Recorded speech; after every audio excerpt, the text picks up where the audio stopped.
이 이야기는 내가 고등학교 3학년 때의 일이다. 내가 사는 지역은 워낙 시골이라 제대로 된 놀이터 같은 곳은 없었다. 그래서 근처의 개신사가 우리만의 놀이터이자 집합소가 되었다. 한때는 7명까지 모였고 적을 때는 3명 정도가 모여 담배를 피우거나 술을 마시며 시간을 보냈다. 개신사는 오래된 건물이라 사람이 전혀 오지 않았고 민가나 상점이 있는 곳에서 멀리 떨어져 있었기 때문에 우리 고등학생들에겐 최고의 은신처나 다름없었다. 그날도 평소처럼 학교가 끝난 뒤 자연스럽게 개신사에 모였다. 나와 친구 3명, 총 4명은 자전거를 타고 신사로 향했다. 시간은 오후 4시가 조금 넘은 때였고 11월이라 날씨는 조금 쌀쌀했다. 신사에 도착하자 우리는 늘 하던 대로 담배를 피우고 주스를 마시며 잡담을 나눴다. 헛소리를 주고받으며 오순꽃을 피우던 그때 신사 입구 쪽에서 탁탁하는 발소리가 들려왔다. 처음에는 우리 외에 다른 친구들이 오는 건가 싶었지만 신사 안으로 들어온 사람은 예산 밖이었다. 머리가 희끗한 70대는 훌쩍 넘어 보이는 할머니였다. 우리는 대화를 멈추고 숨을 들였다. 고등학교 1학년 때부터 2년 넘게 이곳을 드나들었지만 단 한 번도 사람이 온 적이 없었기 때문에 당황스러웠다. 게다가 이 신사는 마을 사람들 사이에서도 귀신이 나온다는 소문이 있어 아무도 가까이 오지 않는 곳이었다. 우리는 신사 끝쪽 구석에 숨어 있었기에 할머니는 우리의 존재를 알아채지 못한 듯했다. 그런데도 어딘가 모르게 들키면 안 된다는 생각이 들어 모두가 숨소리조차 내지 않은 채 할머니를 주시했다. 할머니는 신사의 세전 상자 앞에 멈춰 서더니 지이한 말투로 무언가를 중얼거리며 경비하기 시작했다. 처음 들어보는 이상한 억양의 말이었고 무언가를 불러내려는 듯한 기운이 느껴졌다. 그녀는 약 1분간 정비를 한 뒤 세전 상자 뒤에 들고 있던 낡은 가방을 내려놓고는 아무 일 없었다는 듯 신사를 떠났다. 우리 4명은 마치 마법에서 풀려난 사람들처럼 그제야 진장을 틀고 숨을 내쉬었다. 뭐야, 사람이 올 줄은 몰랐네. 그러게. 게다가 저 할머니 뭔가 좀 이상하지 않아. 우리는 할머니가 두고 간 낡은 가방을 바라보며 수군거리기 시작했다. 내심 꺼림칙한 느낌이 들었지만 친구 3명이 말했다. 저거 열어보자. 뭐가 들었는지 궁금하잖아. 나는 왠지 모를 불안감에 말리고 싶었지만 친구들은 이미 가방을 향해 한 발자국씩 달아나기 시작했다. 이때부터 나는 그날의 일이 단순히 이상한 할머니와의 만남으로 끝나지 않을 것이라는 섬뜩한 예감을 느꼈다. 친구 중 한 명이 신사 한복판까지 달려가 낡은 가방을 들고 돌아왔다. 안에 돈 뭉치라도 들어있었으면 좋겠다. 그는 장난스럽게 웃으며 말했다. 하지만 나는 왠지 모를 불길한 기운에 휩싸여 말했다. 그런 건 신사에 일부러 둔 거야. 그냥 쓰레기겠지. 저기 다시 두고 와. 그러나 친구들은 내 말을 들은 척도 하지 않았다. 3명 모두 호기심에 가득 찬 눈빛으로 가방을 뚫어져라 쳐다보고 있었다. 결국 나도 어쩔 수 없이 그들과 함께 가방을 열어보기로 했다. 뭐야, 이건 또 친구 귀의 손에 들린 것은 낡은 신문이었다. 신문은 오래된 탓에 누렇게 간색되었고 군데군데 얼룩이 져 있었다. 기사 내용을 모두 읽을 순 없었지만 어려움, 자초, 체폭 같은 단어들이 눈에 띄었다. 신문의 날짜는 1972년, 24년 전 신문이 왜 여기 있지? 우리는 모두 의아해하며 서로를 쳐다보았다. 이때 시가 얼굴을 찡그리며 말했다. 이쯤에서 그만둘까? 뭔가 칙칙한데. 하지만 다른 친구들은 시의 제안을 들은 척도 하지 않고 가방을 계속 뒤지기 시작했다. 이번에 나온 것은 낡은 지갑이었다. 돈이라도 들어있으면 저녁에 한떡 씹는 건데. 다 친구들은 농담처럼 소리쳤다. 그러나 지갑을 열자 안에 들어있던 것은 돈이 아니었다. 낡은 부적, 찢어진 영시증, 그리고 종이 조각들 뿐이었다. 뭐야, 돈은 있을 줄 알았더니 흥미를 잃은 듯 친구들이 투덜댔지만 나는 가방 안의 내용물에 묘하게 이끌렸다.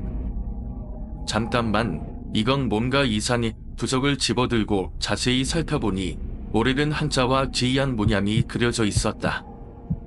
중국이라 한국에서 유래된 것처럼 보였지만 구체적으로는 알 수 없었다. 찢어진 영수증도 살펴보았지만 너무 낡아서 제대로 읽을 수 없었다. 부적과 종이 조각들을 조심스럽게 만지는 동안 비가 가만 깊숙한 곳에서 작은 나무 상자를 꺼냈다. 이건 보물 상자 아니야. 그는 상자를 들고 장난스럽게 웃었다. 그러나 상자를 열려고 몇 번을 시도해도 열리지 않았다. 나는 점점 더 불안해졌다. 그만 돌아가자. 어차피 제대로 된 물건이 들어있을 리가 없어. 나는 친구들을 설득하려 했지만 가방과 상자에 집착한 친구들의 눈빛은 점점 달라지고 있었다. 그 순간 어디선가 차가운 바람이 심사내고를 휘감고 지나갔다. 바람은 이유 없이 상자와 부적이 놓여있던 담양으로 향했고 묘한 속삭임처럼 들리는 소리가 귓가에 울렸다. 나다. 나라라. 나는 온몸에 소름이 돋아 얼어붙었다. 친구들도 마찬가지였는지 멈칫하며 서로를 쳐다보았다. 하지만 상자를 손에 들고 있던 기의 눈빛은 이상하게도 흔들리지 않았다. 이거 뭔가 숨겨진 진짜 물건일지도 몰라. 기는 속삭이듯 말했다. 나는 그의 말을 들으며 더욱 깊은 공포가 가슴을 짓눌렀다. 처음엔 단순한 호기심이었을 뿐이었다. 하지만 나무 상자를 열려는 A와 B의 행동은 점점 이상해지기 시작했다. 상자를 땅에 내려치고 두 사람이 서로 잡아당기며 필사적으로 열려고 애쓰는 모습은 그저 우스워 보이기도 했다. 야, 바보 같은 짓 그만해. 저런 게 뭐라고. 나는 말렸지만 둘은 이미 내 말에 귀를 기울이지 않았다. 점점 행동은 과격해졌고 A와 B의 눈에는 기이한 충혈이 서려 있었다. 젠장, 열려다. 왜 안 열리는 거라. B가 절규하듯 소리쳤다. 그의 목소리는 평소와 달리 낯선 톤으로 변해 있었다. 이상한 기운이 주변을 감싸는 듯했다. 나는 불안함을 느끼며 C와 함께 필사적으로 말리려 했지만 A와 B는 마치 우리를 보지 못하는 것처럼 나무 상자에만 집중했다. 상자를 땅에 내던지고 발로 차고 서로 당기기를 반복하는 모습은 점점 더 광기에 가까워 보였다. 나 그만하라고. 나는 소리를 질렀지만 부러운 것은 이해할 수 없는 소리였다. A라 이상한 목소리로 중얼거리며 나를 밀쳐냈다.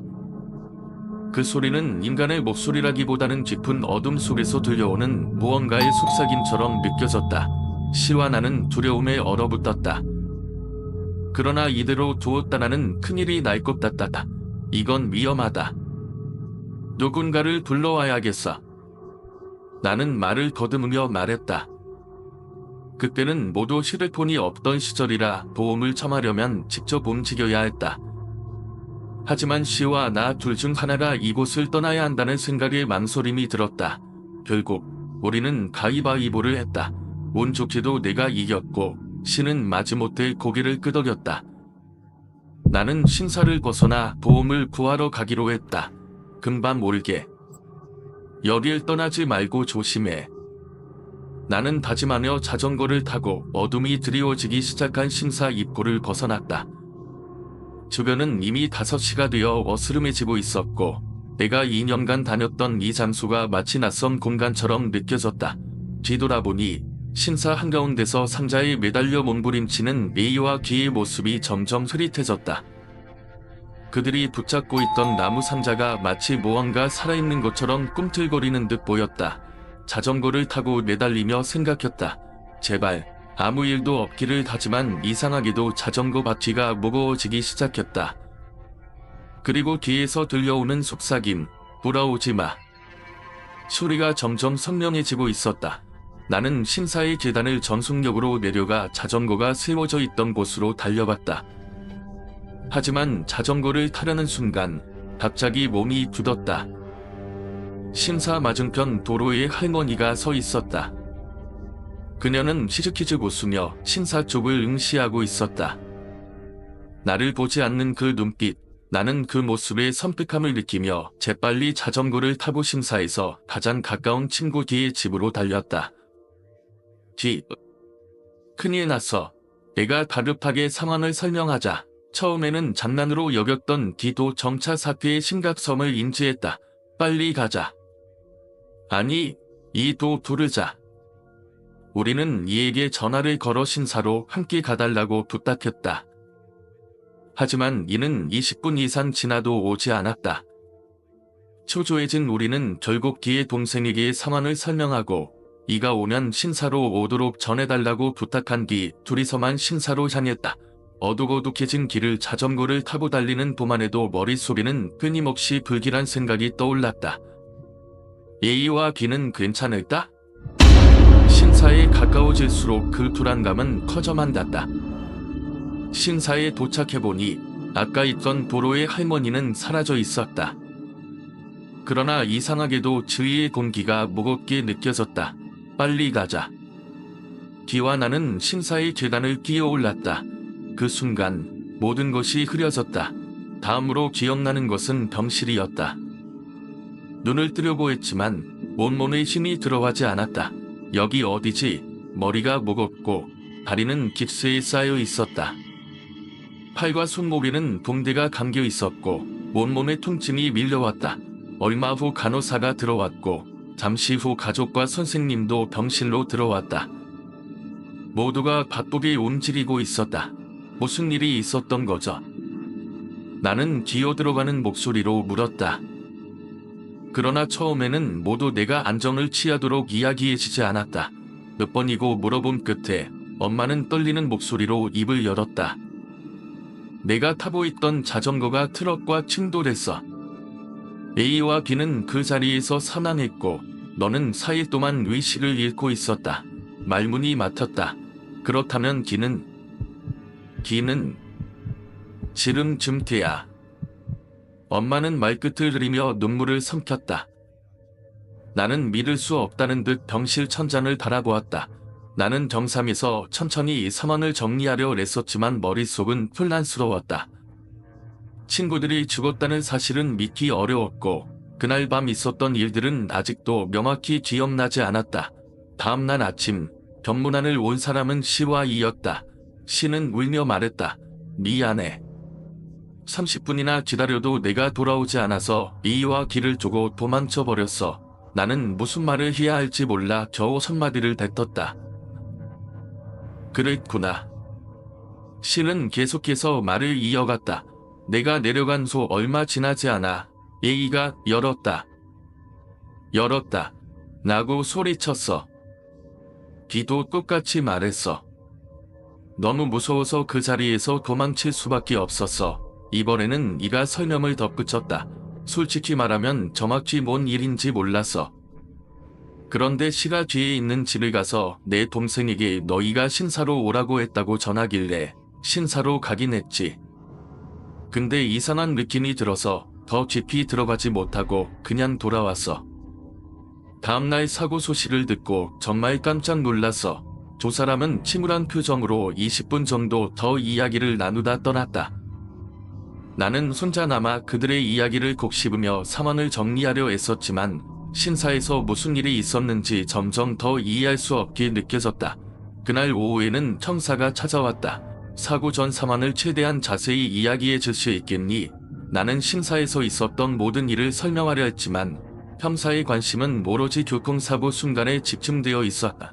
신사의 이상한 상자나 할머니의 존재는 대수롭지 않게 여겨졌고 그들은 내 말을 가볍게 넘겼다. 그렇게 사고 전후의 기억은 세상에서 관심받지 못한 채 묻혀버렸다. 며칠 후 나는 겸원 창문 너머로 노을을 바라보며 그날의 기억을 떠올리려 애썼다. A와 B가 열었다던 그 상자, 그들이 마지막으로 본 것은 무엇이었을까? 이후로 나는 다시는 신사 근처에 가지 않았다. 하지만 내 마음속에는 끝없는 의문과 불안감이 자리 잡았다. 그 상자 안에는 대체 무엇이 들어있었던 걸까? 그리고 그것이 우리에게 왜 그런 기력을 가져온 걸까?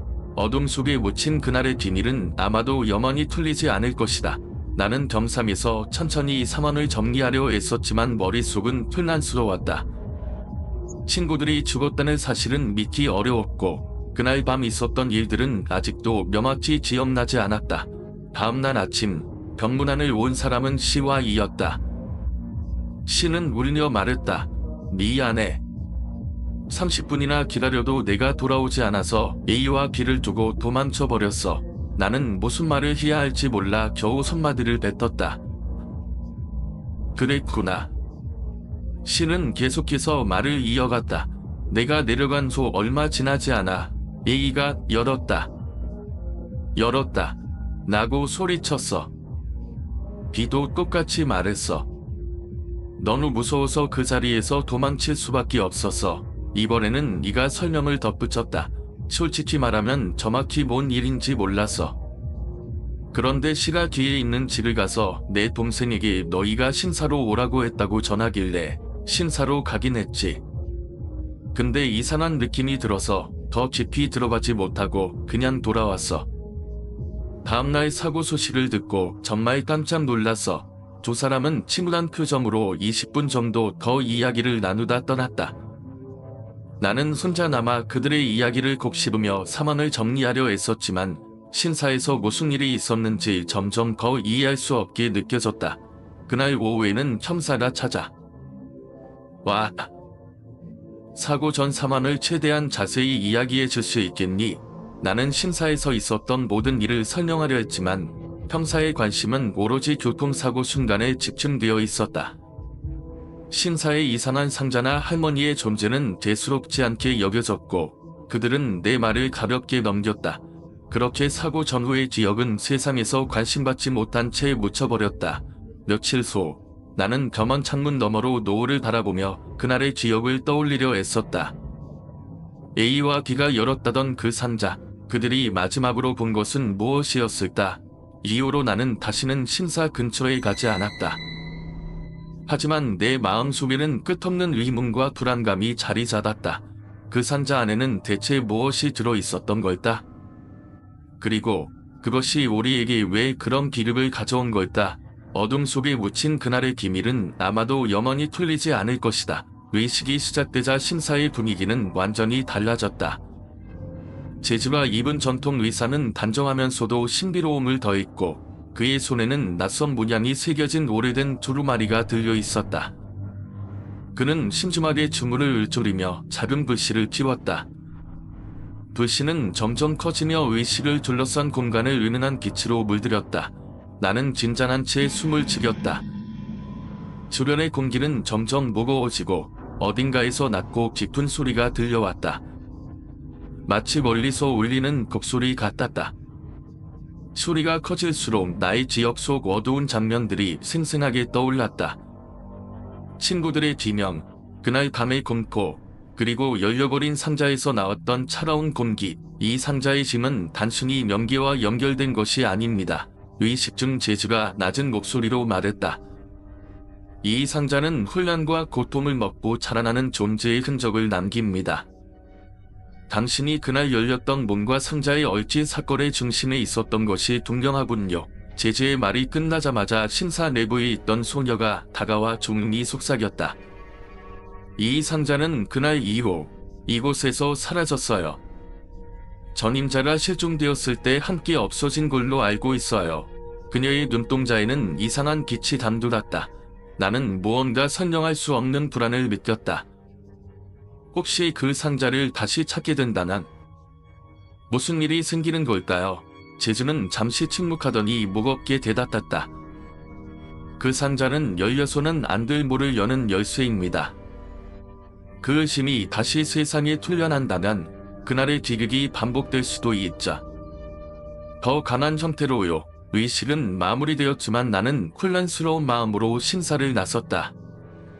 신사 입구에서 고개를 돌려 한 번 더 바라보았다. 소녀가 빗자루를 손에 든 채 나를 지켜보고 있었다. 하지만 그녀의 모습이 순간 어둠 속으로 녹아드는 듯했다. 집으로 돌아가는 길 내내 머릿속은 뭔가 생각으로 가득했다. 상자는 어디로 갔을까? 친구들의 죽음은 단순한 사고가 아니었을지도 모른다. 그 모든 것이 이 신사와 얽혀 있다는 사실이 분명해졌다. 다시 신사를 찾아갈 용기가 있을까? 아니면 모든 것을 잊고 도쿄로 돌아가야 할까? 그러나 한 가지는 확실했다. 그 상자는 나를 놓아주지 않을 것이다. 마지막으로 떠오른 것은 소녀의 미소였다. 어쩌면 그녀는 상자의 비밀을 알고 있는 마지막 사람일지도 모른다는 섬뜩한 예감과 함께 있었고, 제 업무는 손님을 응대하거나 예약을 처리하는 것이 대부분이었습니다. 처음에는 평범하고 무난한 알바 생활이었지만 시간이 지나면서 이상한 일들이 하나둘씩 벌어지기 시작했습니다. 어느 날은 밤늦게 토론토에 혼자 앉아 있을 때였습니다. 손님이 한 명도 없었고 로비는 조용하기만 했습니다. 그런데 갑자기 복도 끝에서 궤소리가 울렸습니다. 누군가 객실에서 호출대를 누른 것 같았죠. 어느 방이지? 모니터를 확인해 보니 호출한 방 번호는 404호였습니다. 그런데 이상하게도 두 방은 그날 예약되지 않았고 비어있는 밤이었습니다. 처음에는 기계 오작동이라고 생각했지만 조금 찜찜한 기분이 들었습니다. 그래도 혹시 몰라 직접 확인하러 올라갔습니다. 밤 앞에 도착했을 때 문 너머로 누군가 주물거리는 소리가 들렸습니다. 뭐지? 손님이 잘못 들어온 겁니다. 문을 살짝 두드렸습니다. 죄송합니다. 토론토입니다. 혹시 도움 필요하십니다? 안에서는 아무 대답이 없었습니다. 소리가 멈추고 온몸으로 차가운 공기가 흘러나오는 듯한 기분이 들었습니다. 카드를 이용해 문을 열었을 때 방 안은 텅 비어 있었습니다. 침대도 깨끗했고 아무도 없는 것이 확실했죠. 이상한 느낌을 지울 수 없었지만 기계 오작동인가 보다 라며 애써 마음을 진정시켰습니다. 그날 이후 이상한 일이 반복적으로 일어났습니다. 자정이 넘으면 어김없이 404호에서 개소리가 울렸고 복도를 걸어다니는 낯선 발소리가 들리기도 했습니다. CCTV를 확인하면 아무것도 보이지 않았지만 분명 누군가 걸어다니는 소리가 분명했습니다. 하이라이트는 알바를 시작한 지 3달쯤 되었을 때였습니다. 그날은 유난히 피곤해서 졸을 시간이 되자마자 숙직실에서 눈을 붙이고 있었습니다. 꿈인지 현실인지 모를 상황에서 어떤 여자가 제 곁에 서 있는 것이 느껴졌습니다. 흰 옷을 입은 그녀는 아무 말 없이 저를 바라보고 있었습니다. 누구세요? 목소리가 나오지 않았습니다. 그녀는 천천히 얼굴을 제 앞으로 들이밀며 이렇게 말했습니다. 돌려줘요. 내 것을 눈을 건쩍 떴을 때 숙직실은 어두웠고 이상하게도 땀이 뒤오듯 쏟아지고 있었습니다. 그날 이후로도 꿈속에서 그녀는 계속 나타났습니다. 그녀의 요구는 항상 같았습니다. 돌려줘요. 그 모텔에서의 알바는 계약 기간이 끝날 때까지 무사히 마쳤지만 이후로도 몇 년 동안 그녀의 모습이 꿈속에 나타나곤 했습니다. 특히 신경이 예민해지거나 스트레스를 받을 때면 그녀의 목소리가 더 선명하게 들렸습니다. 지금도 그 모텔의 404호가 여전히 운영 중인지 아니면 여전히 밤마다 괴소리가 울리는지 알 수 없습니다. 하지만 제가 아는 건 그곳에 어떤 이야기가 있다는 것뿐입니다. 혹시라도 그 모텔에 묵게 될 일이 생긴다면 404호를 조심하세요. 어떤 이유에서든 그 방은 비워두는 것이 좋을 테니까. 청소업체 직원은 처음에는 그 방을 청소하지 말라고 했습니다. 무슨 일이냐고 물어보니 그들은 그런 요청을 받지 않았고 그 객실에 대한 처리가 특별하다는 말만 반복했습니다. 그러고 나서 바로 사장님에게 전화를 걸었고 사장님은 짧게 답하며 그런 방은 아예 관리하지 말라고 했습니다. 그 순간 정말 이상한 기분이 들었습니다. 그 방은 명백히 예약이 되어 있었고 청소가 필요한 상태였음에도 불구하고 누군가 일을 맡고 있었던 것입니다. 사장님에게 왜 그 방을 청소할 수 없는 겁니다 라고 물어봤지만 그는 그냥 그러려니 하고 넘기다며 무언가를 숨기려는 듯한 태도를 보였습니다. 그날 이후로 저는 그 밤에 대해 계속 궁금증이 떠나지 않았습니다. 일이 끝난 후 일부러 다시 그 방을 찾아갔습니다. 이번에는 객실 문을 열지 않고 복도에서 슬쩍 들여다봤습니다. 그런데 그 안에서 이상한 소리가 들렸습니다. 아주 미세하지만 사람의 발자국처럼 들리는 소리였죠. 그 방은 비어있는 상태여야 했고 그 누구도 그곳에 들어가지 않았다고 확인했는데도 불구하고 그 소리는 계속 들렸습니다. 그 후로 몇 번이고 그 방을 지나칠 때마다 이상한 기운이 느껴졌습니다. 특히나 그 방을 지나갈 때마다 기분이 갑자기 묘하게 가라앉고 머리가 끼니지는 기분이었습니다. 시간이 지나면서 점점 더 그 방에 대한 이야기가 많이 들려왔습니다. 어떤 손님은 그 방에 묵은 뒤 이유도 모르게 불안감과 불쾌감을 느끼고 떠났다고 했고 또 다른 손님은 그 방에서 잠을 자고 나서부터 기이한 꿈을 꾸었다고 말했습니다. 그러던 중 어느 날 밤 그 방의 문이 열려 있었습니다. 다른 객실들도 전부 문이 닫혀 있었지만 그 방의 문만 열려 있는 것입니다. 그리고 그 방의 침대 위에는 이전에 있던 것과는 다르게 누군가가 실제로 누운 흔적이 있었습니다. 다만 그 흔적은 매우 이상했습니다. 침대 시트는 고스란히 그대로 있었지만 그 위에 놓인 이불은 마치 누군가가 갑자기 일어나서 급히 자리를 떠난 듯한 모습이었습니다. 그때 저는 더 이상 그 방에 대해 묻지 않기로 결심했습니다. 사장님이 더 이상 그 방을 청소하지 말라고 하는 이유도 알 것 같았고 그 방이 왜 그렇게 관리되지 않는지에 대한 의문도 어느 정도 풀린 것 같았습니다. 어쩌면 그 방은 단순한 객실이 아니었을지도 모릅니다.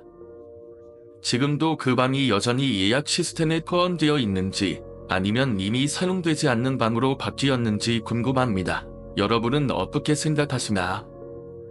어쩌면 그 방에는 우리가 알지 못하는 설명할 수 없는 이유가 숨겨져 있는 것일지도 모릅니다. 두른다거나 이상한 소리가 들린다며 불평이 많아졌다는 거였습니다. 처음엔 별다른 일이 아닐 거라 생각하고 넘겼지만 점점 더 소리가 자주 들리고 어떤 손님은 밤새도록 불면증에 시달리며 고통을 호소하기 시작했다고 합니다. 결국 한 손님이 극단적인 선택을 하게 되면서 그 사건을 계기로 사장님은 그 객실에 특별한 조치를 취해야 한다는 생각을 하게 되었다고 합니다. 사장님이 말한 대로 모텔에는 귀신들이 많이 찾아온다고 했습니다. 사람들의 사연과 함께 쌓인 에너지나 감정이 어느 순간 다른 차원으로 이어지는 것일지도 모르죠. 하지만 귀신들이 모두 나쁜 것은 아니라고 했습니다. 일부는 그냥 지나가지만 악한 귀신들이 섞여 들어오게 되면 그 손님들에게 불행을 가져오게 된다고 경고한 것입니다. 그런데 그 객실이 귀신을 위한 객실로 사용되기 시작한 이유는 바로 그런 악기들을 다루기 위한 목적이었다고 했습니다. 만약 귀신이 사람에게 해를 끼치기 전에 그 공간에서 탐혼을 찾을 수 있다면 그들은 다시 떠날 수 있다는 것이었습니다. 그 객실은 사실상 귀신들이 떠날 수 있도록 돕기 위한 중간 장소였다고 서더봅니다. 그 때문에 사장님은 그 객실에 대한 관리를 소홀히 하지 않으셨고 귀신들이 그곳에서 편안히 쉬고 떠날 수 있도록 돕기 위한 의식적인 방법을 취했다고 합니다. 처음에는 이해할 수 없었지만 시간이 지나면서 그 객실에서 일어난 이상한 현상들이 점차 맞아떨어지는 것 같았습니다. 청소업체 직원들이 그 방을 취하는 이유, 그리고 그 방의 이상한 상태들이 단순히 우연이 아니었다는 점에서 이제는 그 방이 단순한 빈 방이 아니라는 생각이 듭니다. 그 방을 취하는 사람들의 말처럼 누구도 쉽게 달아날 수 없는 그만큼 그 방에는 이상한 기운이 있다는 것을 감지한 것일 수도 있습니다. 그리고 그 방을 청소하지 않기로 한 결정도 결국 그 방에 닫힌 비밀과 관련이 있지 않을까 하는 생각을 해봅니다. 어쩌면 그 객실은 단순히 잠을 자는 공간이 아니다. 누군가가 지나올 시간이나 지역을 머금고 있는 그 자체로 위험한 공간일지도 모릅니다. 지금도 그 객실이 어떤 방식으로 운영되고 있는지 그리고 그 방에서 발생한 이야기들이 무엇인지 궁금할 뿐입니다. 사장님은 그 방을 통해 귀신들이 떠나간다고 믿고 있지만 저는 그곳이 단순히 악기들만을 다루는 공간이 아닐 수도 있다는 생각을 하게 됩니다. 혹시 그 방 자체가 뭔가 더 오래된 알지 못한 비밀을 숨기고 있는 것일까? 그 방에 대한 궁금증은 아직도 풀리지 않은 채로 남아 있습니다. 결국 사장님은 그 문제를 해결하려 애썼지만 점차 상황은 더 악화됐습니다. 귀신이 나타나는 현상은 점점 더 빈곤해졌고 그 방에서의 불길한 기운은 더 이상 무시할 수 없는 수준에 이른 것이었습니다. 결국 사장님은 그 객실을 아예 잠가버리고 귀신이 나가는 걸 기다려야 한다고만 말했죠. 하지만 그 후에도 그 객실이 주는 저주 같은 기운은 계속해서 주변에 영향을 미쳤습니다. 정말 이상했던 점은 그 객실이 잠겨 있음에도 불구하고 이상한 현상들이 계속해서 발생했다는 것입니다. 귀신의 노래소리가 여전히 다른 객실에서 들리거나 다른 손님들이 화장실에서 갑자기 불안을 느끼거나 한밤중에 불쑥불쑥 귀신이 나타났다는 신고가 이어졌죠.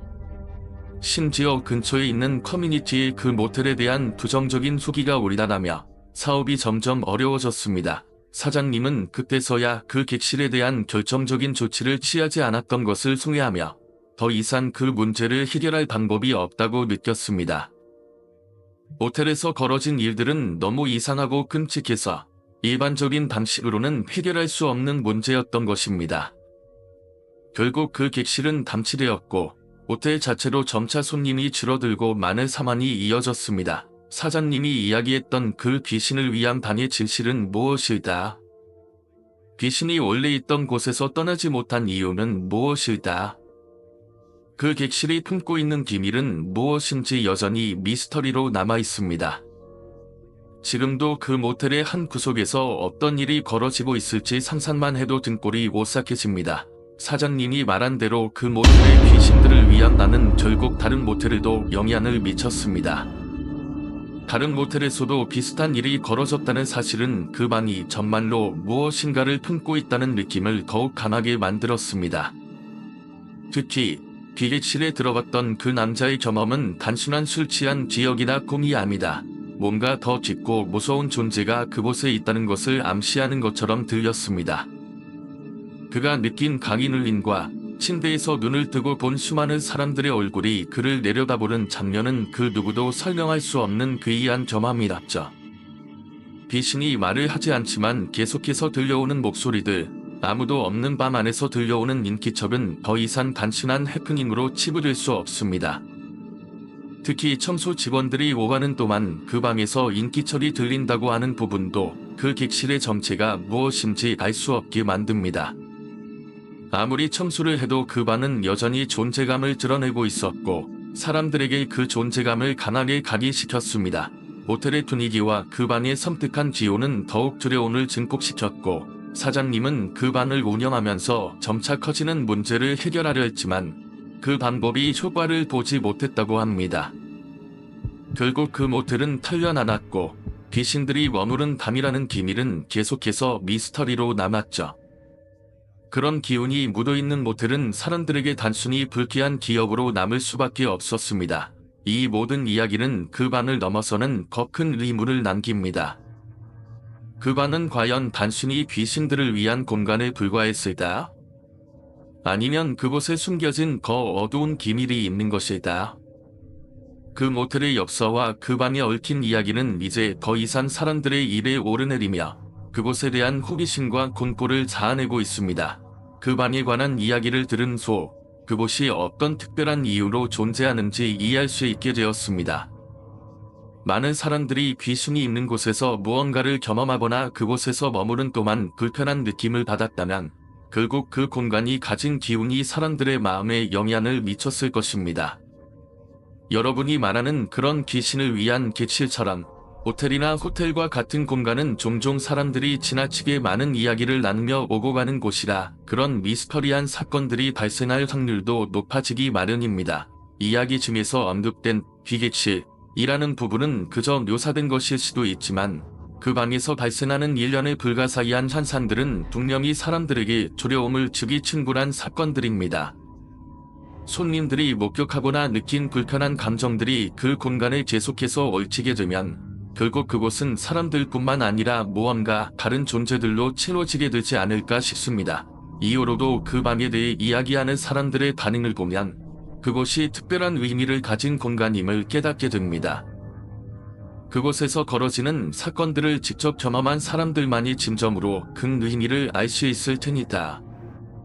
모종이 의식적인 노력이 없이 귀신들을 다루는 것은 분명히 위험할 수 있고, 그런 공간을 통해 무엇인가를 찾으려는 시도가 자칫하면 더 큰 문제를 일으킬 수 있습니다. 마지막으로 그 이야기를 통해 알게 된 점은 모텔 같은 공간이 주는 특유의 분위기와 그곳에서 일어날 수 있는 기묘한 사건들이 사람들에게 깊은 인상을 남긴다는 점입니다. 그런 사건들이 반복될수록 그 공간은 점점 더 신비롭고 불안한 곳으로 인식될 수밖에 없죠.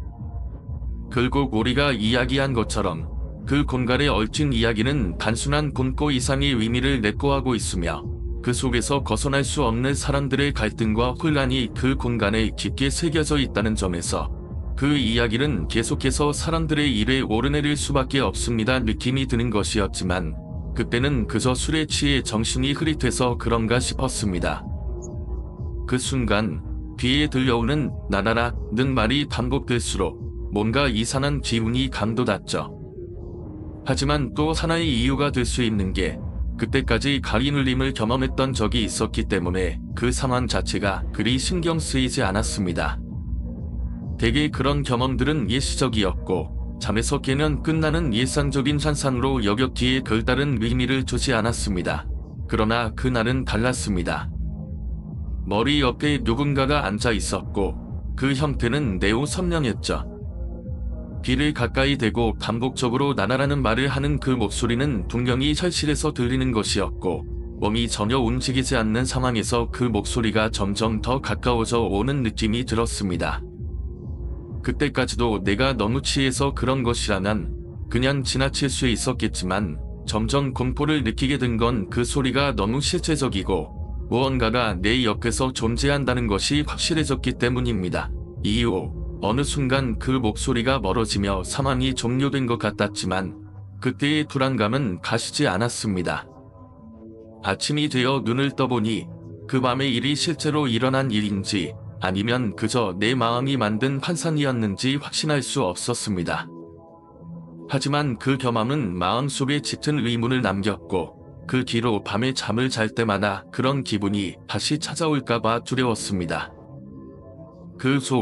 그 경험을 잊으려고 하긴 했지만, 다른 친구들에게 이야기했을 때 가위 눌림과 비슷한 경험을 한 적이 있다는 이들이 많았습니다. 그런데 그 경험에서 단순히 몸이 움직이지 않는 느낌이 납니다. 실제로 누군가나 옆에 있다는 느낌을 받았다는 친구들도 있었습니다. 그 이야기들을 듣고 나서 내 경험이 단순한 심리적인 현상만은 아니었음을 확신하게 되었죠. 결국 그 일이 지나간 후로도 계속해서 그 공간에서 잠을 잘 때마다 불안한 기분이 드는 것은 어쩔 수 없었습니다. 가끔은 그 전날 일어난 일을 다시 떠올리게 만듭니다. 그날의 기억이 마음속에 깊이 각인되었습니다.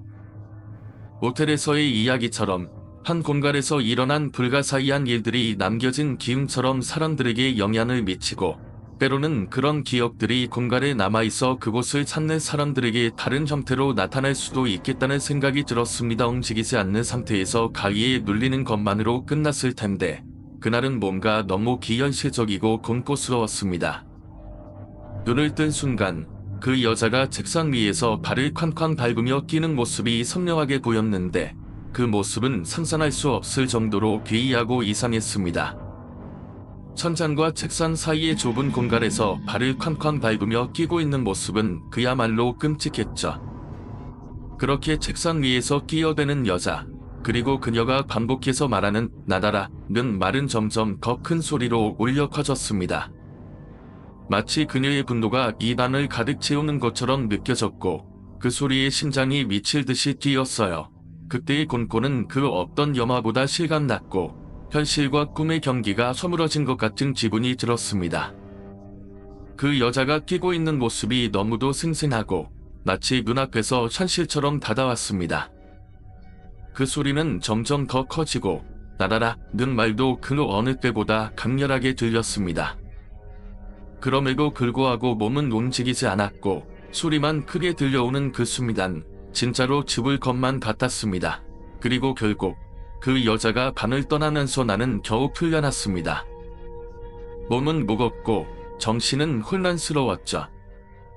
그 후로도 몇 번 더 비슷한 일이 있었지만 그날만큼 공포스러운 경험은 없었습니다. 내가 경험한 그 순간은 정말 실감나고 그 누구도 겪지 않았으면 하는 일이었습니다. 물론 그 뒤로는 그 집을 떠나면서도 그 여자의 목소리와 그때의 광경이 떠올라 가끔은 소름이 끼치기도 했습니다. 그 이유도 그 공간에 대한 생각을 거리려고 해도 떠나지 않더군요. 그 여자가 반복하던 그 말, 나라라는 소리가 아직도 내 귀에 맴도는 것 같습니다. 전혀 예상치 못한 일이 벌어졌습니다. 그 여자가 다소 가만한 표정을 지으며 말을 돌리기 시작했죠. 아, 그게... 하며 망설이던 여자는 바로 말을 이어가려 하지 않았고 무언가 숨기려는 듯한 느낌이었습니다. 그 순간 제 안에선 의문과 불안이 더욱 커졌습니다. 뭔가 이상한 일이 벌어지고 있다는 느낌이 강하게 들었죠. 그녀는 결국 그냥 소음이 조금씩 들린 것 같다. 저는 크게 신경 쓰지 않아요. 라고 말했습니다. 하지만 그녀의 말투나 표정에서 그 말이 진심이 아니라는 걸 느꼈습니다. 왜냐면 처음에는 그 누구보다도 당당하게 말을 했지만 이 순간에는 마치 본인이 뭔가 숨기고 있다는 듯한 태도를 보였거든요. 저는 그때 직감적으로 이 일이 단순히 층간소음 문제만은 아니라고 느꼈습니다. 그리고 그 뒤로 며칠 동안은 더 이상 그런 문제가 발생하지 않았습니다. 그러나 집에 돌아올 때마다 그 집이 묘하게 이상한 느낌을 주었고 그 여자와의 만남 이후로도 계속해서 불안한 기분이 들었습니다. 그 여자가 숨기고 있었던 것들, 그리고 그날의 이상한 분위기, 그것들이 계속 제 머릿속을 맴돌았습니다. 점점 그 집에서의 생활이 견디기 어려워지기 시작했죠. 어쩌면 그때 그 집에서의 일들은 그냥 단순한 층간소음 문제가 아니다. 그 집 자체가 뭔가 이상한 에너지를 가지고 있었던 걸지도 모른다는 생각이 들었습니다. 그 후로는 그 여자의 표정이나 말투가 잊히지 않았고 그 집을 떠나게 될 때까지 그 불안감은 계속해서 제 마음에 남아 있었습니다. 그녀는 아침에 전화를 받으면서 마치 아무 일도 없었다는 듯이 말했지만 그때의 전일은 아직도 생생하게 기억납니다. 주인 아줌마는 이번에도 아무렇지 않게 저에게 다짜고짜 왜 전화가 왔었냐고 물어보았고 저는 그제서야 이 집에 무언가가 있음을 실감하게 되었습니다. 그날 이후 주인 아줌마는 더 이상 저에게 그런 이상한 요구를 하지 않았고 아무런 설명도 없이 전화가 끊어졌습니다. 그러나 그날 밤부터 저희 마음속에서는 계속해서 이상한 불안감이 사라지지 않았습니다. 밤마다 가위에 눌리거나 이상한 소리가 들리면 그 방 안에 있는 게 두려워져서 도저히 잠을 이룰 수 없었습니다. 그 여자의 정체와 그 방에서 일어난 끔찍한 사건들이 계속 떠오릅니다. 저는 점점 이 집에서 벗어나야겠다는 결심을 하게 되었습니다. 동기와 함께 하룻밤을 보낸 뒤 저는 다시 그 집으로 돌아갔지만 밤 안에서의 기분은 너무나도 섬뜩하고 이상했습니다. 그 여자, 그리고 그 밤에 얽힌 이야기를 떠올리며 그 방에 더 이상 있을 수 없다는 생각이 강하게 들었습니다. 결국 모든 걸 정리하고 이사를 결심하게 되었고 그 집에서 벗어난 후에는 더 이상 그곳을 기억하고 싶지 않았습니다. 이 일이 끝나고 나서도 종종 그 여자와 그 밤의 이야기는 제 머릿속을 떠나지 않았습니다. 그리고 그것이 단순히 소문에 불과한 이야기인지 아니면 정말로 그 집에서 무언가가 일어났던 것인지 여전히 제 마음속에 묵직한 의문으로 남아 있습니다. 이야기의 전기가 정말 소름 돋고 계속해서 불안감을 증폭시키는 것 같습니다. 그 마을에서 들은 이야기나 군대 동기와의 일화가 더 이상 일반적인 이야기가 아닌 점점 더 오싹한 사건으로 이어질 것 같은 느낌이 듭니다. 그런 이상한 경험들이 어떻게 뒤엉켜서 일어나는지에 대한 묘사, 그리고 사람들 사이에 숨어있는 진실들이 드러나는 과정이 굉장히 끔찍하고 미스터리하게 다가옵니다. 그 상황에서 신경이 날카로워지고 공포가 더욱 커지는 묘사는 정말 리얼하게 다가옵니다. 또한 그런 경험들이 사람들에게 얼마나 큰 영향을 미칠 수 있는지, 그 트라우마가 시간이 지나도 쉽게 사라지지 않는다는 점에서 이야기가 더 무겁고 무서운 느낌을 줍니다. 사람들 사이에서 미처 밝혀지지 않은 불가사의한 사건이나 숨겨진 진실들이 어떻게 우리의 일상에 스며들 수 있는지를 잘 보여주는 부분인 것 같아요. 이 이야기를 마주하면서 각자가 겪은 무서운 경험이 전해져 오는 방식이 굉장히 독특하고 강렬하게 느껴집니다. 실제로 그런 상황을 겪었던 사람들만이 진짜로 이해할 수 있는 그 공포와 담혹감을 담아낸 것 같습니다. 처음에 친구가 초대해서 시골 집에 가게 되었을 때 나는 단순히 시골의 평화로운 분위기와 자연을 즐기기 위해 갔습니다. 친구는 농사를 짓는 집안이라 고향에 자주 돌아가며 살아가고 있었고 나는 도시에서의 삶에 지쳐 있었기 때문에 그 시골의 평화로운 환경에서 잠시 쉬고 싶었습니다. 친구는 나를 환영해 주었고 그의 집은 고향의 정치 그대로 보존되어 있었어요. 부모님께 인사를 드리고 친구와 함께 마을을 산책했죠. 드넓은 노래는 타르탄 벼가 자라고 있었고 그곳의 어르신들과 인사를 나누며 편안한 시간을 보냈습니다. 그날 저녁 우리는 읍내로 갔습니다. 자른간이 음식점에서 막걸리 2병을 시켜놓고 오랜만에 나눈 대화는 즐거웠어요. 하지만 그때부터 조금씩 이상한 기운이 감돌기 시작했습니다.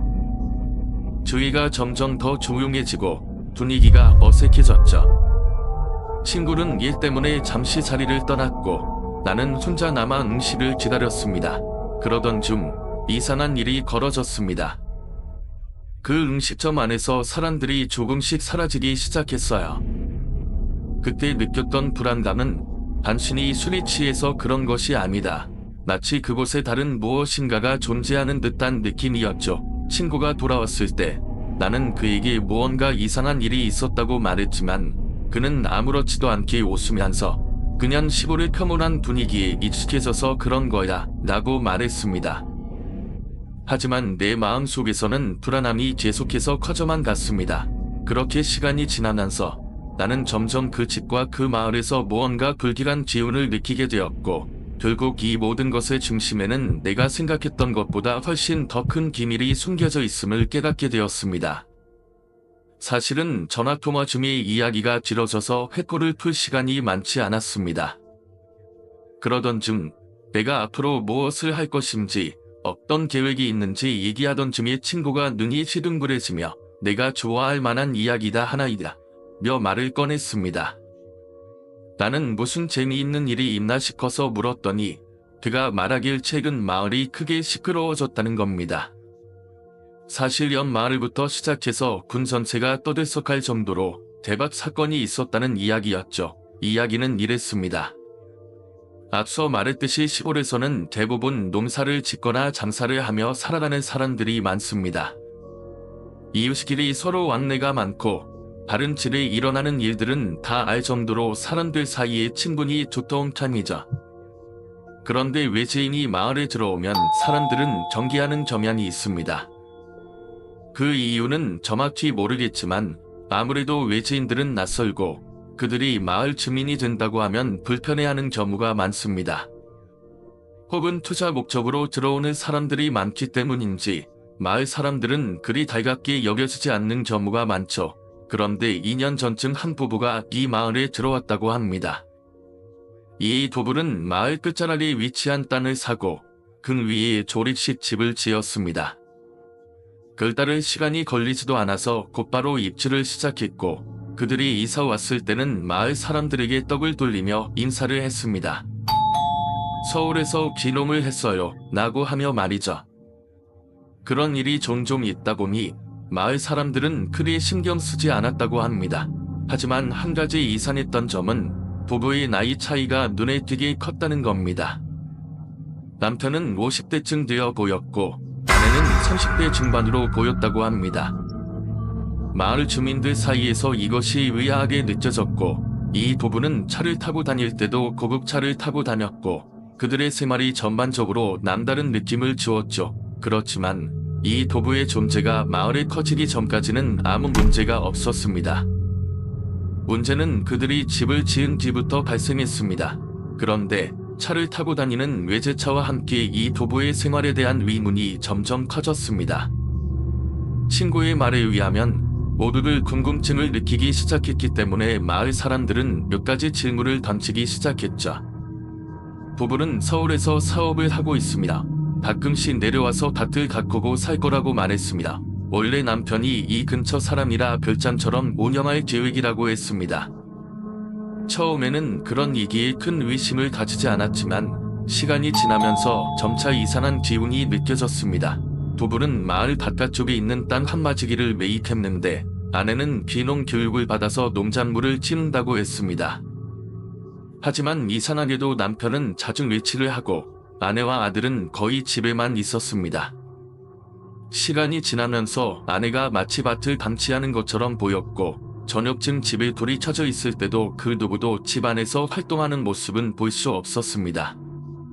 또한 집에는 돌이 쳐져 있는데도 그 집에는 아무런 인기척이 없었고 마을 사람들이 지나갈 때마다 그 집은 늘 그렇게 어둡고 조용했습니다. 가장 이상했던 것은 그들이 사는 곳의 밭입니다. 보이는 처음에 작물을 가꾸는 것처럼 보였지만 실제로는 관리가 제대로 이루어지지 않았습니다. 몇 날 며칠을 밭에 있었다가 낮에 마을에 잠깐 나타나는 것이 전부였다고 합니다. 부인이 하는 농사일은 거의 방치 상태였고 밭은 작초가 무성하고 가지치기도 제대로 되지 않았습니다. 이런 모습을 2달 가까이 반복하며 마을 사람들은 점점 더 의심을 품게 되었죠. 그때 마을 주민 중 한 사람이 궁금증을 참지 못하고 부인에게 슬쩍 물어봤습니다. 밭에 작초가 많고 가지치기도 안 된 이유가 뭐냐고 묻자 부인은 이렇게 대답했다고 합니다. 이제 곧 관리할 거예요. 요즘 너무 바빠서 돌보지 못했어요. 제가 처음이라 조언을 주시면 열심히 할게요. 이 말이 더 이상하게 들린 건 그 후에도 부인의 말과 행동이 일관되지 않았기 때문이었습니다. 그 후 마을 사람들은 그 부부와 아들에 대해 점점 더 많은 의혹을 품게 되었습니다. 아내는 점차 외출을 하며 밭을 돌보는 척했지만 여전히 남편과 함께 다니는 모습은 전혀 볼 수 없었고 아들의 모습을 본 사람들도 없었습니다. 결국 마을에 돌고 도는 이야기에 귀 기울이지 않을 수 없었죠. 어느 날 마을 사람들 중 일부는 읍내에서 우연히 그 아내와 아들을 마주쳤고 그때 아들이 엄마를 아줌마라고 부르는 것을 들은 것이었습니다. 다만 아내는 아이의 손을 잡고 서둘러 다른 방향으로 가버렸습니다. 이 모습을 본 사람들은 그때서야 이상함을 느꼈고 그동안 마을에서 아들이 집 밖으로 나오는 모습을 본 적이 없다는 사실을 깨달았습니다. 그 사건은 마을에 큰 충격을 주었지만 여전히 누군가가 이를 적극적으로 문제 삼거나 조사를 시작하지 않았습니다. 그러던 중 어느 날 마을에 경찰차와 구급차가 도착했는데 사람들이 몰려들어 궁금해하던 그 순간 사건의 전말이 드러났습니다. 경찰은 그 집에 있던 아내를 끌어내어 경찰서로 데려가지 않고 바로 그 집을 밭으로 향했습니다. 그리고는 경찰들이 함께 땅을 타기 시작했는데 그 밭에서 아이를 포함한 여러 시체가 발견되었습니다. 그 시체들 중 일부는 남녀노소가 섞여 있었고 마을 사람들은 그 광경을 목격하며 점압을 금치 못했습니다. 나중에 밝혀진 사실은 충격적이었습니다. 그 부부는 사실 부부가 아니었고 아들도 친자식이 아니었습니다. 그들은 이 신dem의 중실의 일원이었고 이 사건은 장기 밀매와 관련이 있었던 것입니다. 그들이 마을에 와서 고백할 수 없었던 이유는 그들이 중개한 모든 것들이 사실은 이 범죄를 숨기기 위한 치밀한 계획이었기 때문이었습니다. 더 충격적인 것은 그 아내는 범죄의 일환으로 시체를 처리하기 위한 역할을 맡고 있었던 것에 불과했다는 사실이었습니다. 남자가 사실 조직원이었다는 사실이 밝혀지면서 그동안 부부가 보여왔던 이상한 행동들이 모두 이해가 가게 되었습니다. 남편은 한 번도 집에 오지 않았고 그가 외출한 이유는 바로 조직과의 연관이 있었기 때문이었죠. 그 집에서 벌어진 일들이 단지 우연이나 실수로 일어난 것이 아니었음을 알게 된 마을 사람들은 충격을 금치 못했습니다. 사건이 알려진 후 마을은 큰 혼란에 빠졌고 근소일침으로 많은 사람들은 정상적인 일상생활을 이어가지 못할 정도였다고 합니다. 그 집이나 밭 근처에 가는 것도 두려워하는 이들이 많았고 심지어 그곳에서 귀신을 봤다는 사람들도 있었다고 전해집니다. 이 이야기를 듣고 나서 저는 영화에서나 불법한 일들이 실제로 우리나라에서도 일어날 수 있다는 사실에 끔찍하게 소름이 돋았습니다. 집에 돌아가면서 그 집을 멀리서라도 볼 수 있었는데 여전히 그 집은 그대로 남아 있었고 그 집 앞을 지나갈 때마다 그 당시의 끔찍한 사건이 떠오르곤 했습니다. 이 사건은 단지 하나의 일탈적인 범죄가 아니다. 장기 매매와 같은 범죄가 여전히 존재한다는 사실을 깨닫게 해주었습니다. 공중 화장실에 붙어있는 스티커나 다른 경고문들도 그저 장기 밀매와 같은 범죄가 여전히 성행하고 있다는 사실을 경고하는 것일 수 있습니다. 장기를 꺼내서 돌려보내는 것만으로 끝나는 일이 아니다. 그보다 더 끔찍한 일들이 일어날 수 있다는 사실을 알게 된 거죠. 아무리 안전하다고 여겨지는 장소라 해도 이런 범죄의 존재는 우리 주변 어디에서든 발생할 수 있다는 사실을 다시 한번 되새기게 되었습니다. 그리고 그 이야기는 여기서 끝나지 않습니다. 몇 년 전 제가 초등학교 1학년 때의 일인데 그 시절 저에게는 정말 잊을 수 없는 경험이 있었습니다. 저희 반에 왕따를 당한 한 여자아이가 있었는데 그 아이는 동네에서 유명한 무당집의 자녀였습니다. 솔직히 그 당시엔 왜 그렇게 그 아이와 놀지 말라고 했는지 이해가 가지 않았지만 나중에 그 집의 배경을 알게 되면서 그 상황이 왜 그렇게 되었는지 알게 되었죠. 그 아이는 그 집에서 자라면서 무당의 딸로서 겪은 일들로 인해 다른 아이들과의 관계가 어려워졌고 부모님은 항상 그 아이에게 이 아이랑 놀지 말라고 경고를 하곤 했습니다. 그날의 일이 끝난 후에도 슬기에게 일어난 일은 쉽게 잊히지 않았습니다. 그날 슬기가 왜 그렇게 소리를 지르며 물에 들어가지 말라고 했는지 누구도 제대로 이해하지 못했죠. 그저 아이들의 기면과 함께 나왔던 그날의 혼란스러움만 남아 있었습니다. 물놀이를 하던 아이들은 그 사건 이후 슬기를 두려워하게 되었고 슬기는 그 이후로 더 고립되기 시작했습니다. 선생님은 슬기가 그만큼 심각하게 반응한 이유를 알기 위해 애썼지만 슬기는 그 뒤로 더 이상 아무 말도 하지 않았고 그냥 눈을 마주치는 것조차 피하는 듯 했습니다. 하지만 시간이 지나고 나서야 조금씩 그 이유를 알게 되었습니다. 슬기의 부모님은 그 집에서 어떤 일을 했고 그 집에 자주 가는 사람들은 모두 무당과 관련이 있었다는 사실이 드러나면서 슬기의 행동에 대한 해석이 가능해졌습니다. 슬기가 물가 근처에서 그렇게 소리쳤던 이유는 자신이 알고 있는 어떤 끔찍한 사실을 목격했기 때문이었죠. 그녀는 어린 나이에도 그 집의 어두운 비밀을 알고 있었고 그것이 결국 그날의 사건으로 이어졌던 것입니다. 슬기가 이야기할 수 없었던 이유는 바로 그 집에서 벌어졌던 일들이 너무나도 끔찍했기 때문이었고 그녀는 그 지역을 마음속에 묻어두기로 결심했던 것입니다. 그 집이 무당의 집이었다는 사실은 그 당시에는 아무도 이해할 수 없었지만 시간이 지나고 그 아이가 겪은 일들이 점차 드러나면서 모든 사람들이 그 사건의 진상을 조금씩 알게 되었습니다. 결국 그 사건을 둘러싼 이야기는 점점 더 많은 사람들의 입을 타고 커졌고 마을에서는 그 집과 관련된 여러 가지 소문이 돌기 시작했습니다. 그리고 그 소문은 슬기와 그녀의 가족을 둘러싼 미스터리로 이어졌습니다. 그 이야기를 꺼내면 모두가 조용히 침묵에 따지곤 했습니다. 그때의 사건을 떠올리면 슬기와 관련된 일들은 여전히 아이들 사이에서 미스터리로 남아 있었습니다. 전학간소 슬기는 다시는 마을을 떠나지 않았지만 그때의 소문은 계속해서 1에서 2부로 커졌습니다. 아이들은 여전히 슬기의 행동을 두려워하며 그에 대해 말하지 않으려 했습니다. 어른들 사이에서도 그녀의 집안과 관련된 이야기들이 가끔씩 흘러나왔고 그 집은 마을 사람들 사이에서 금기시된 곳이 되어버렸습니다. 슬기의 전학 후에도 그 사건을 기억하는 사람들은 여전히 그 당시에 일어난 일들이 어떻게 끝나게 되었는지 궁금해했고 그때마다 떠오르는 것은 슬기가 물가에서 소리쳤던 그 장면이었습니다. 그녀가 분명히 어떤 것을 보았고 그로 인해 끔찍한 일이 벌어졌다는 것이 사람들의 머릿속에 남아 있었습니다. 마치 오래된 기억처럼 그 사건은 시간이 지나면서 점점 더 많은 사람들의 상상 속에서 커져갔고 슬기에 대한 소문은 더욱 의혹을 증대시켰습니다. 결국 슬기의 이야기는 마을을 떠난 후에도 완전히 사라지지 않았고 그 비밀은 여전히 사람들 마음속에 남아 있습니다. 이 이야기는 정말 묘하고 소름 끼칩니다. 어리의 무당의 딸 슬기에 대한 이야기는 그 자체로 미스터리로 남아 있었지만 시간이 지나면서 그 사건이 사실이었고 그와 관련된 진실들이 조금씩 밝혀지는 과정이 더욱 충격적입니다.